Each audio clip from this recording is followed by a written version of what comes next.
নমস্কার বন্ধুরা, Isha and mamma's kitchen আমি সোনালি সবাইকে স্বাগত জানাচ্ছি। কিন্তু আমি একটা একদম সাদামাটা রান্নার রেসিপি নিয়ে হাজির হয়েছি। একদমই তেল মশলা খেতে পারেন না, আজকে শুধুমাত্র তাদের রাখবো। আজকে রেসিপি সকলের ভালো লাগবে। এই রেসিপিটা আজকে আমি বানাচ্ছি পোনা মাছ দিয়ে কচু আলুর ঝোলের একটা রেসিপি। আর কি কি আমাদের লাগছে চলুন না সেটা আমরা রান্না করতে করতেই রান্নাটা শুরু করব। তার আগে অবস্থাটা দেখুন, কি বৃষ্টি শুরু হলো এখানে বলার মতো। দেখুন চারিদিকে কি অবস্থা, দেখুন তো মেঘ করেছিল, যে পরিমাণে মেঘ করেছে সেই পরিমাণে কিন্তু বৃষ্টিটা ঠিক দিয়ে দিল। চলুন মাছটাকে ভেজে নেওয়া যায়। দিয়ে দিচ্ছি কিছুটা সর্ষের তেল। কিন্তু আমি কেটে ধুয়ে নুন হলুদ মাখিয়ে নিচ্ছি, আমি দিয়ে নিচ্ছি।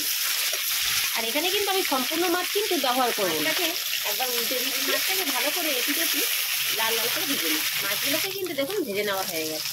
এবারে মাছগুলোকে আমরা তুলে নিই। এবারে এই মাছ ভাজার তেলে দিয়ে দেবো 3টে কাঁচা লঙ্কা। আর এর মধ্যে দিচ্ছি গুঁড়ি কচু আর আলু, সামান্য নুন, দিচ্ছি একটু হলুদ। সবজিটাকে একটু ভেজে নেবো। সবজিটাকে দেখুন ভেজে নেওয়া হয়ে গেছে। গ্রেট করা আদা, আর দিচ্ছি একটা ছোট সাইজের টমেটো। ভালো করে একটু কষিয়ে নিচ্ছি। টমেটো আর আদাটাকে দিয়ে দেখুন ভালো করেই কষিয়ে নেওয়া হয়। এবারে দিয়ে দেবো পরিমাণ মতন জল। দিয়েছি এটাই কিন্তু আমাদের হয়ে যাবে। এই ঝোলের মধ্যে দিয়ে দিচ্ছি পরিমাণ মতো নুন। কিন্তু আপনারা কম বেশি কিরকম খাবেন দিয়ে নেবেন। আর দিচ্ছি হলুদ। সবকিছু একটু মিক্স করে নিচ্ছি। এবারে ঝোলটাকে প্রথমে দেবো। ঝোলটা কিন্তু দেখুন ফুটে উঠে, এটাকে চাপা দিয়ে একটু সিদ্ধ করে নিচ্ছি। সবজিটা কিন্তু আমাদের সিদ্ধ হয়ে গেছে, আমরা ঢেলে নেবো। এবারে দেবো ফোড়ন। দিয়ে দিচ্ছি অল্প করে সর্ষে, দিচ্ছি একটা শুকনো লঙ্কা, সাদা জিরে, 5 ফোড়ন, আর দিচ্ছি একটা তেজপাতা। ওটাকে একটু ভেজে নিচ্ছি। এবারে তরকারিটাকে এর মধ্যে দিয়ে দেবো।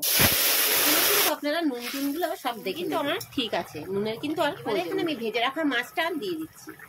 ভালো করে একটু মিক্স করে নিচ্ছি। 5 মিনিটের জন্য একটু ঢাকা চাপা দিলাম। কিন্তু আমাদের দিয়ে এবারে এটাকে আমরা নামিয়ে নেব।